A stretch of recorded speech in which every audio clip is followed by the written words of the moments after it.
जय हिंद। मैं हूं परवेज पवार और आप देख रहे हैं एलटीवी हिंदुस्तान।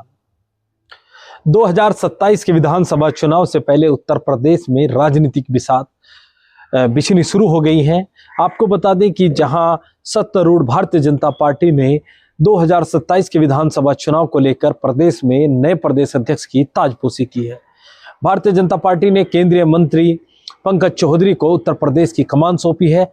इसके अलावा आपको बता दें कि समाजवादी पार्टी भी लगातार सक्रिय है और वह भी 2027 के विधानसभा चुनाव को लेकर जमीनी स्तर पर सर्वे कराकर अपने उम्मीदवारों के चयन प्रक्रिया में जुटी हुई है। इसके अलावा बहुजन समाज पार्टी भी लखनऊ में रैली करके 2027 के विधानसभा चुनाव का बिगुल बजा चुकी है। आजाद समाज पार्टी की भूमिका भी उत्तर प्रदेश में इस बार महत्वपूर्ण रहने वाली है। आजाद समाज पार्टी के राष्ट्रीय अध्यक्ष चंद्रशेखर आजाद, जो नगीना से सांसद हैं, वो भी लगातार उत्तर प्रदेश की सियासत को लेकर सक्रिय है। तो जिन तमाम चेहरों के बारे में हम आपसे जिक्र कर चुके हैं, वो देश की राजनीति में अपना एक स्थान रखते हैं, वो सभी अब उत्तर प्रदेश की राजनीति में सक्रिय हैं। तो 2027 के विधानसभा चुनाव से पहले उत्तर प्रदेश की सियासत को लेकर लोकेश सलारपुरी जी की क्या राय है, वो जानने की कोशिश करेंगे कि 2027 के विधानसभा चुनाव में उत्तर प्रदेश की राजनीति किस ओर करवट लेगी। सबसे पहले तो लोकेश जी, आपका स्वागत है। बहुत बहुत धन्यवाद परवेज भाई। 2027 के विधानसभा चुनाव में भले ही अभी समय हो, लेकिन उत्तर प्रदेश में जो राजनीतिक बिसात है वो बिछनी शुरू हो गई है और तमाम राजनीतिक दल अपने अपने स्तर से तैयारियों में जुटे हुए हैं। सबसे पहले चर्चा करेंगे सत्तारूढ़ भारतीय जनता पार्टी की जो तैयारी है, वो प्रदेश अध्यक्ष जो उत्तर प्रदेश के हैं पंकज चौधरी, उनके सारे कुर्मी वोटों को साधने का उन्होंने एक काम किया है और वो चाहते हैं कि 2027 में कुर्मी वोटर फिर उनके पक्ष में आ जाए, क्योंकि 24 के लोकसभा चुनाव में ऐसा नहीं हुआ और समाजवादी पार्टी के 7 सांसद कुर्मी समाज से जीतने में कामयाब हुए। तो भारतीय जनता पार्टी की इस रणनीति को आप किस तरह से देखते हैं? नहीं, रणनीति तो निश्चित तौर पर जाहिर सी बात है वोट को देख के ही की गई है और भी बहुत सारे फैक्टर थे। योगी जी एक जो कि भाजपा के अकेले मुख्यमंत्री योगी जी हैं, जो मुख्यमंत्री हैं, जो कोई रबड़ स्टैंप नहीं है। उनका एक अपना स्वतंत्र अस्तित्व है, उनकी अपनी एक सोच है और सबसे कद्दावर नेताओं में आज की तारीख में वो अगर पॉपुलरिटी देखें तो मेरे ख्याल से बीजेपी में मोदी के टक्कर के पॉपुलर नेता अगर कोई हैं तो योगी जी हैं। कहीं कहीं तो कुछ लोगों का ये मानना है, यूपी के लोगों का, कि वो मोदी से भी ज़्यादा पॉपुलर है। अगर योगी जी को कोई छेड़ता है तो बीजेपी को नुकसान होगा और ये तो मैं भी मानता हूँ कि अगर योगी जी के साथ में छेड़छाड़ की जाती है तो नुकसान भाजपा का होगा। चूँकि यूपी का एक इतिहास है, यूपी यानी लखनऊ का और दिल्ली की टकराट हमेशा चलती रही है। वो कांग्रेस के ज़माने में भी थी और अटल जी के ज़माने में भी, अटल कल्याण सिंह जी की हुई थी और वो आज भी है। अगर आपको याद हो, जब हम 2024 के लोकसभा चुनाव की हम बात कर रहे थे, 2023 में मैंने आपको एक बात कही थी कि ये चुनाव में कहीं ना कहीं योगी जी एक गुल खिला सकते हैं। वो हुआ था क्योंकि टकरार थी अमित शाह और योगी जी के बीच में, कि छुपी बात नहीं है कि दोनों के बीच में तनाव था और उन्हें ये लगता था, कुछ ऐसा मैसेज चला गया था कि अगर ये पूरी बहुमत से जीत कर आते हैं लोकसभा चुनाव में मोदी जी, तो शायद योगी जी का पत्ता साफ करेंगे। ये मैसेज चला गया था और योगी जी ने फिर क्या किया कि यूपी में जो चुनाव है सबको पता रिजल्ट क्या आया था। तो वो स्थिति अभी भी बरकरार है यूपी में, कहीं ना कहीं तनाव तो दिखता है। उसका रिजल्ट ये आया कि जो ये बनाए गए हैं ना प्रदेश अध्यक्ष, इनके बैकग्राउंड देखिए, इनकी ये कहाँ से बिलोंग करते हैं। ये बिलोंग करते हैं गोरखपुर से। इनकी सबसे पहले चुनावी जो राजनीति है वहीं से शुरू हुई थी, वही पार्षद का चुनाव लड़े थे ये। और ये कोई योगी जी के साथ इनके बहुत अच्छे संबंध कभी भी नहीं रह भी नहीं सकते। आप चूंकि आप भी गोरखपुर से ही है, हमारे माननीय मुख्यमंत्री जी, तो जाहिर सी बात है वो एक जो टकराव चलते हैं वो तो है, मौजूद है। तब कुर्मी वोट की जहां तक आपने बात की कि ये इन प्रदेश अध्यक्ष के सहारे कुर्मी वोट को कितना साध पाएंगे, मुझे इसमें बहुत ज्यादा शक है कि बहुत ज्यादा प्रभाव इनके अध्यक्ष बनाने के बाद में कुर्मी वोट पे ये नहीं डाल पाएंगे। क्योंकि कुर्मी समाज के जितने भी नेता है, चाहे वो पल्लवी पटेल जी हो या और भी नेता हो, वो लगातार आक्रामक मोड में आ गए। उसके बाद जब से पंकज चौधरी की ताजपोशी हुई है, उनको लगता है कि कहीं ना कहीं अब जिस तरह से अपना दल ये तमाम राजनीतिक दल जो कुर्मी समाज के थे, उसमें अब पंकज चौधरी भी एक भूमिका में आ रहे हैं। सपा के भी नरेश उत्तम पटेल जो महत्वपूर्ण भूमिका में सपा में रहे हैं, तो इन सबको लगता है कि कहीं ना कहीं अस्तित्व का। देखिए, बिल्कुल आप सही करें बात। जो बीजेपी के पास पल्लवी पटेल आपने नाम लिया, ये जितने लोग हैं ये लगातार नाराजगी व्यक्त करते रहे हैं पिछले सालों से। पल्लवी पटेल तो सपा की विधायक है, केशव प्रसाद मौर्य को उन्होंने हराया, बड़ा चेहरा कुर्मी समाज। एक दूसरी एक ना, एक और अनुप्रिया, सॉरी मैं नाम में थोड़ा गफलत हो गई थी, अनुप्रिया पटेल, वो लगातार अपनी नाराजगी खुलकर बताने में कोई पीछे नहीं हट रही है। उनकी नाराजगी साफ है, सबको दिखती है, वो बोलती भी है। तो और दूसरी बात, कुर्मी वोटर के, कुर्मी जो लीडर्स हैं सपा के पास, ठीक है, ठीक ठाक कंडीशन में, इनसे बेहतर स्थिति में है वो जी। कुर्मी वोट को लेकर के। फिर पीडीए, जो पीडीए का चल रहा है, ओबीसी में थोड़ी कहीं ना कहीं छटपटाहट भी है, क्योंकि उन्हें ये लगता है कि शायद यूपी में ठाकुरवाद ज्यादा चल रहा है, जैसे कि परसेप्शन मीडिया बनाती है, जो लोग कहते हैं, नेता आपस में भी खड़ा करते हैं चीजें। ये है कि नहीं मुझे नहीं पता है, यहाँ तो मुझे नजर ऐसा कुछ आता नहीं है, लेकिन है ये चर्चा इस बात की। तो कहीं ना कहीं जो कुर्मी वोट बैंक है, वो उसका झुकाव मुझे आज जो लगता है वो सपा के साथ ज्यादा दिखाई देता है। और इसमें कोई गुणात्मक परिवर्तन ना अध्यक्ष जी की ताजपोशी के बाद होगा, मुझे नहीं, इसमें मुझे शक है, मुझे ऐसा नहीं लग पा रहा है। तो दूसरा मुख्य विपक्षी दल जो है वो समाजवादी पार्टी है। समाजवादी पार्टी उत्तर प्रदेश में मुख्य विपक्षी दल है और लोकसभा में उत्तर प्रदेश में सर्वाधिक सांसद जीतने वाली पार्टी है सपा। 2027 से पहले जो उत्तर प्रदेश में चुनाव हुए हैं वो लोकसभा चुनाव हुए हैं।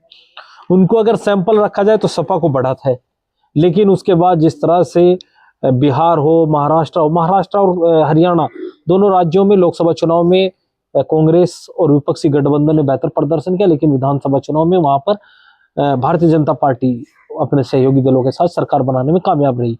तो चाहे वो बिहार हो, चाहे हरियाणा हो, चाहे आपका महाराष्ट्र हो।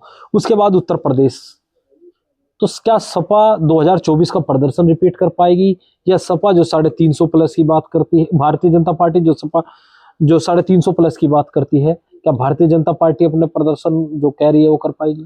देखो, यूं तो इन्होंने 400 प्लस केंद्र में भी कहा था, नहीं कर पाई। जो 300 कुछ सीटें थी 240 पे सिमट के रह गई थी। तो ये तो दावे करते लोग बाग, लेकिन कम से कम मुझे लगता कि 350 प्लस फेयर चुनाव में तो नहीं कर पाएगी। मैं फिर रिपीट कर रहा हूँ, फेयर चुनाव एक बड़ी चीज है। अगर फेयर चुनाव होता है, यानी इक्वल प्लेइंग फील्ड मिलता है दोनों पार्टियों को, दोनों जो गठबंधन होगा उनको अगर बिल्कुल बराबरी के स्तर पर चुनाव लड़ने की छूट मिलती है, ये सत्ताधारी पार्टी को मिली, ऐसे दूसरी को मिलती रही, चुनाव आयोग ने कोई खेल नहीं किया किसी, क्योंकि चुनाव आयोग के बहुत सारे फैसले बहुत विवादास्पद तो हैं, साफ दिखते भी हैं। अगर ऐसा नहीं होता तो इसमें कोई शक नहीं है कि फिलहाल आज की तारीख में सपा कांग्रेस गठबंधन बिल्कुल टक्कर पे खड़ा है, और बहुत बेहतर तरीके से चतुराई के साथ, बस समझदारी के साथ में अगर टिकट वितरण हुआ तो बीजेपी सत्ता से बाहर भी हो सकती है उत्तर प्रदेश में। ये स्थिति तो साफ दिख रही है। अब उसके बाद क्या होता है, चूंकि अभी 1 सवा साल बाकी है भी चुनाव में, जो आज की परिस्थिति में आपको वो बता रहा हूँ, बहुत सहज स्थिति भाजपा के लिए नहीं है। और अगर कुछ इसमें फैक्टर ये भी है कि योगी जी के साथ में और दिल्ली का और लखनऊ के संबंध कैसे चलते, ये भी एक फैक्टर है। अगर वो यूं ही चलता रहा, कोई तनातनी की खबरें जैसे आती है बार बार वो चलता रहा, तो और भी दिक्कत हो सकती है। तो यूपी में बीजेपी की राह बहुत आसान नहीं है। हालांकि बड़ी पार्टी वही है, भी सत्ताधारी पार्टी है, कमजोर तो वो नहीं है कहीं से कहीं तक भी, लेकिन राह आसान नहीं है। बहुत बहुत बेहतरीन फाइट के आसार नजर आते हैं। कम से कम एक बात मैं कह सकता हूँ, 2022 के चुनाव जैसा एक तरफा रिजल्ट, लगभग एक तरफा कहा गया था उसे, वो रिजल्ट तो नहीं आएगा। हालांकि सीटें घटी थी, 17 के चुनाव में सीटें घटी थी, लेकिन फिर भी प्योर मेजोरिटी थी। तो प्योर मेजोरिटी के इतने नजदीक तो भाजपा नहीं जाने वाली फेयर चुनाव में। तो 2007 में उत्तर प्रदेश में पूर्ण बहुमत की सरकार बनाने वाली बसपा सुप्रीमो मायावती जी का जिक्र उत्तर प्रदेश की राजनीति में ना हो, ये हो नहीं सकता। तो ये हो नहीं सकता। और जिक्र इसलिए भी जरूरी है कि जो पार्टी 2007 में पूर्ण बहुमत की सरकार बनाने में सफल रही, 2019 के लोकसभा चुनाव में समाजवादी पार्टी और राष्ट्रीय लोकदल के साथ मिलकर उत्तर प्रदेश की 10 लोकसभा सीटों पर जीत दर्ज करने में कामयाब हुई हो, वो पार्टी 2007 से 2022 आते आते 1 सीट पर आ गई, और 2019 से 24 आते हुए 10 से 0 पर चली गई। अब एकमात्र विधायक उत्तर प्रदेश विधानसभा में है, वो भी अपने दम पे जीते थे। उमाशंकर सिंह जी जो है, वो अपने दम पे जीते थे कायदे में। तो वो बीएसपी का जो डाउनफॉल आया है, इसके पीछे क्या वजह मानते हैं? क्योंकि अभी चंद्रशेखर आजाद वो प्रदर्शन नहीं कर पाए, या जिससे ये कहा जाए कि उन्होंने बसपा की जगह ले ली। बसपा की जगह तो जब ली जा सकती है जब उत्तर प्रदेश विधानसभा में 100 सदस्य हो कम से कम। तो चंद्रशेखर भी उस स्थिति में नहीं है। उसके बावजूद बीएसपी का वोटर जो है, बीएसपी का जो स्तर है वो बड़ा डाउन गया है। उसको लेकर क्या कहेंगे लोग? देखो, ये सबसे इस पूरे जो 2027 का आने वाला चुनाव है ना, उसका सबसे बड़ा फैक्टर पे आपने उंगली रखी है, क्या होने वाला है। अब आप आइए देखिए, 2022 के चुनाव तक जो हुए थे, बसपा का जो वोट बैंक था वो मायावती के बाद या थोड़ा बहुत एक दो परसेंट इधर उधर चला गया, कहीं थोड़ा बहुत ओवैसी ले गया, आजाद समाज पार्टी भी ले गई, उसे छोड़िए आप, वो फैक्टर नहीं, बड़ा फैक्टर नहीं था। लेकिन मुख्य तौर पर वो दो जगह बटा था, या तो बसपा के साथ रहा। बल्कि सच बात है कि 2022 के चुनाव में मायावती को उन्होंने कोशिश करके खड़ा ज्यादा किया था ताकि घर वोट बैंक को ट्रांसफर हो, तो या तो बसपा के साथ गया था या फिर भाजपा के साथ चला गया था।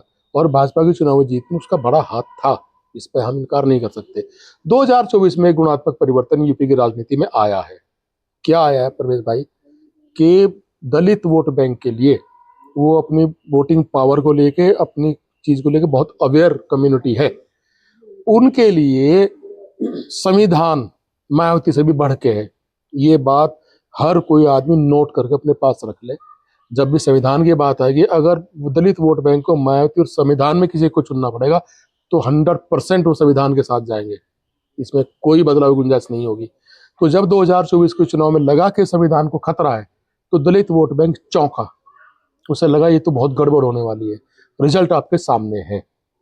आपके सहारनपुर सीट पे भी यही दिखाई दिया था साफ साफ, दलित वोट बैंक कहाँ चला गया था। तो यानी आज मोटे तौर पे क्लियर करके बताते हैं कि आज दलित वोट बैंक 3 हिस्सों में बटा हुआ है। तो कैसे, मूल बसपा के साथ कुछ है वोट बैंक, बहुत ज्यादा नहीं बचा। लोग बात कहते हैं, बहुत सारे विशेषज्ञ बोलते हैं, लेकिन मेरे हिसाब से मूल वोट बैंक है वो बसपा के पास बहुत कम परसेंटेज है, शायद सिंगल डिजिट में हो। मेरी बात से बहुत लोग इत्तेफाक नहीं करेंगे, लेकिन मेरी कैलकुलेशन बोलती है शायद सिंगल डिजिट में है। वो सिंगल डिजिट में क्यों, इसकी वजह क्या है कि जो वोट बैंक कुल उनका काउंटिंग होता है ना, उसमें उस जो जातियों का वोट आता है, जैसे किसी गुज्जर को टिकट दिया, किसी जाट को दे दिया, किसी मुस्लिम को दे दिया, उनका जो पर्सनल वोट है वो बसपा के खाते में जुड़ रहा है। अगर आप उसे ईमानदार देखो, सिंगल डिजिट में बसपा का मूल वोट बैंक सिंगल डिजिट में बसपा के पास आ जाए, इससे ज्यादा मेरे हिसाब से 8-9%। 8-9% मान लीजिए, आप मैक्सिमम 9.5-10% मान सकते हो अधिकतम, इससे ज्यादा नहीं है मूल वोट बैंक। और उसमें भी अब सेंध की स्थिति बन गई। क्या हुआ कि वो संविधान के मुद्दे पर जो बसपा से जाने वाला वोट बैंक बीजेपी की तरफ जा रहा था, वो उधर तो नहीं जा रहा, कम से कम वो तो कहाँ जाएगा।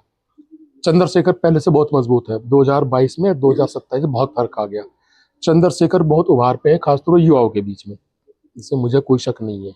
तो एक वोट पे एक स्टेक तो उधर जाएगा युवाओं का, खासकर जो थोड़ा बहुत बसपा के पास बचेगा वो बचा रहेगा, बाकी जाएगा इधर।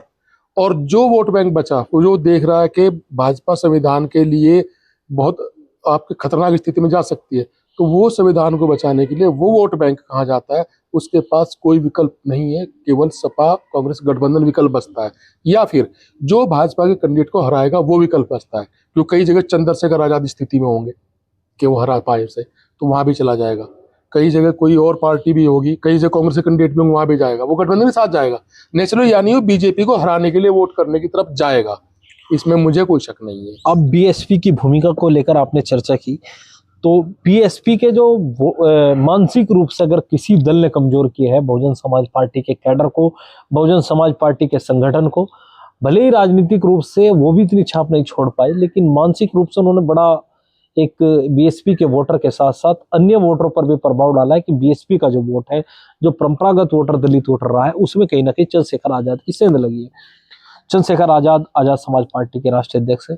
2027 के विधानसभा चुनाव को लेकर पूरी तरह से तैयारी भी है, कई सीटों पर अपने प्रत्याशियों का ऐलान भी कर चुके हैं। जो उनके कई प्रत्याशी सक्रिय हैं, जमीनी स्तर पर लगातार सक्रिय है, और दलित मुस्लिम पिछड़े की बात वो लगातार कर रहे हैं। 10% और 90% की बात वो मंचों से कर रहे हैं। कल कानपुर में मैं उनका संबोधन सुन रहा था, उन्होंने 10% और 90% दो वर्गों में आबादी को बांटा है। तो उनकी भूमिका को 27 में कैसे देखते हैं? देखो परवेज भाई, मैं लगभग 8-9 साल पहले मैंने फेसबुक पे एक बार एक स्टोरी लिखी थी अपने फेसबुक पे कि चंद्रशेखर, जो दलित राजनीति है, ये चंद्रशेखर के हाथ में लगभग आप गई समझिए, और वहां दिखाई भी दे रहा है। 1-2-4-5 साल और लगेंगे, वो लगभग पूरे, और खाली यूपी की नहीं, मैं फिर रिपीट करूँ, यूपी की नहीं, चंद्रशेखर के पास लगभग दलित राजनीति पूरे उनके इर्द गिर्द कुछ दिन बाद आपको दिखाई देने लगेगी। अगर वो सदैव कदमों चलते रहे, कोई बड़ी मेजर गलती नहीं कर पाए, तो पूरी दलित राजनीति पूरे हिंदुस्तान के आप चंद्रशेखर के आसपास देखेंगे, इसमें मुझे कोई शक नहीं है। आपको ये बात नजर आने भी लगी होगी। अब जहाँ तक 2027 के यहाँ की चुनाव की बात है, तो उसमें चंद्रशेखर 2022 के मुकाबले कई गुना ज्यादा बेहतर स्थिति में आपको नजर आने वाले हैं। अंत पंत यूपी की राजनीति उनके आसपास रहनी दलित की। तो अब एक फैक्टर और है इसमें, 2027 के चुनाव के लिए बता रहा हूं मैं, कि जो समाजवादी पार्टी गठबंधन है कांग्रेस के साथ में, ये लोग भी इतने मूर्ख नहीं है जो नहीं समझ रहे कि जमीन पर चल क्या रहा है। तो नेचुरली जब उन्हें ये दिखाई दे रहा है कि चंद्रशेखर बड़ा फैक्टर बनने वाले हैं, तो मुझे लगभग पूरी उम्मीद है कि ये गठबंधन में उनको शामिल जरूर करेंगे अगर बीजेपी को हराना है तो। और इसमें कोई दिक्कत भी नहीं आने वाली है, सीटें बहुत हैं इनके पास, 400 की सीटों पर चुनाव होता है, बहुत सीटें दे सकते हैं उनको। तो चंद्रशेखर आजाद इस 2027 के चुनाव में बड़ा फैक्टर बनेंगे, इसमें कोई शक मुझे नहीं है। ये बात ध्यान रखें सारे राजनीतिक पार्टियां, उनके कद को अनदेखा ना करें। तो जिस तरह से अभी तक आपने चर्चा की, तो मुख्यतः आप मानते हैं कि भारतीय जनता पार्टी और सपा कांग्रेस गठबंधन में एक बार फिर चुनाव होना है, क्योंकि आपने 2022 का उदाहरण दिया है, आपने 2024 का उदाहरण दिया है कि सपा कांग्रेस गठबंधन और भारतीय जनता पार्टी के बीच टक्कर रही है, सपा और कांग्रेस के बीच सपा और भारतीय जनता पार्टी के बीच टक्कर रही है। तो ऐसी संभावना आप 2027 के लिए भी मानते हैं? 2022 के चुनाव में दोनों पार्टियों के बीच में कितने परसेंट वोट का फर्क रहा था? 3-3.5% का, जहां तक मेरी जानकारी है। एक्चुअल में 3-3.5% वोट का फर्क रहा था। इस बार वो फर्क 3-3.5% से कुछ ज्यादा होकर दूसरी तरफ जाएगा। ये जो दलित वोट बैंक का सिस्टम मैंने आपको बताया ना, ये इस बार उधर करवट अगर इसने बदल दी, तो फिर आप ये सोचिए कि सपा कांग्रेस का गठबंधन यहाँ की राजनीति में कहाँ खड़ा होगा। बीजेपी के लिए स्थिति बहुत सहज नहीं होने वाली। फिर कह रहा हूँ, अगर फेयर चुनाव होता है तो ईमानदारी के चुनाव में बीजेपी के लिए स्थिति सहज नहीं होने वाली है। वो और आज की कंडीशन जो है, जो कई बार ऐसा तो कोई अचानक भावनात्मक मुद्दा आता है और जनता उसमें बह जाती है। हिंदुस्तान की जनता बहुत भावुक है, बल्कि पूरे उपमहाद्वीप की जनता बहुत भावुक है। भावुकता में फिर कुछ हो जाए तो मैं कह नहीं सकता, परिस्थिति बदल जाती है रातों रात।